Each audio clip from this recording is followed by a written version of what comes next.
UDF-ൽ ചേരുമെന്നത് PV അൻവറിന്റെ version മാത്രമാണെന്ന് ആര്യാടൻ ഷൗക്കത്ത് റിപ്പോർട്ടിനോട് പറഞ്ഞു. നിലപാട് പറയേണ്ടത് UDF നേതൃത്വമാണ്. പാർട്ടി എടുക്കുന്ന തീരുമാനം അംഗീകരിക്കുമെന്നും ആര്യാടൻ ഷൗക്കത്ത് വ്യക്തമാക്കി.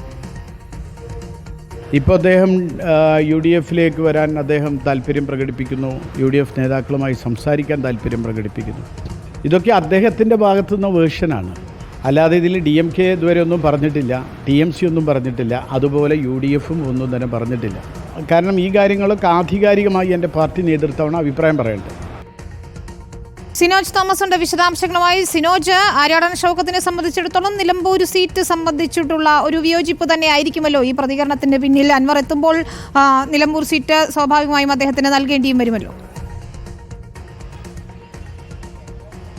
വിനീത, തീർച്ചയായിട്ടും അങ്ങനെയാണ്. കാരണം VD സതീശൻ ഉൾപ്പെടെയുള്ള നേതാക്കൾ നിലപാട് മയപ്പെടുത്തുമ്പോൾ നിലമ്പൂരിൽ നിന്നുള്ള നേതാവായ ആര്യാടൻ ഷൗക്കത്ത് വിമർശനങ്ങൾ അക്കമിട്ട് നിരത്തി ഉന്നയിക്കുകയാണ്. പ്രധാനമായി പറയുന്നത്, കഴിഞ്ഞ 9 വർഷമായി കോൺഗ്രസ് ഈ മേഖലയിലെ ആദിവാസി കർഷക സമൂഹത്തിന്റെ പ്രശ്നങ്ങൾ അഡ്രസ്സ് ചെയ്യുന്നുണ്ട്, സമരം ചെയ്യുന്നുണ്ട്. DF ഓഫീസിലേക്ക് ഉൾപ്പെടെ കാട്ടാന വിഷയത്തിൽ സമരം ചെയ്തതിന് തന്നെ 1ാം പ്രതിയാക്കി വനം വകുപ്പും പോലീസും കേസെടുത്തിട്ടുണ്ട്. അങ്ങനെ തന്നെയാണ് PV അൻവർ ഇപ്പോൾ കേസിന് വിധേയമായി അറസ്റ്റ് വരിച്ച് ജയിലിൽ പോയിരിക്കുന്നത്.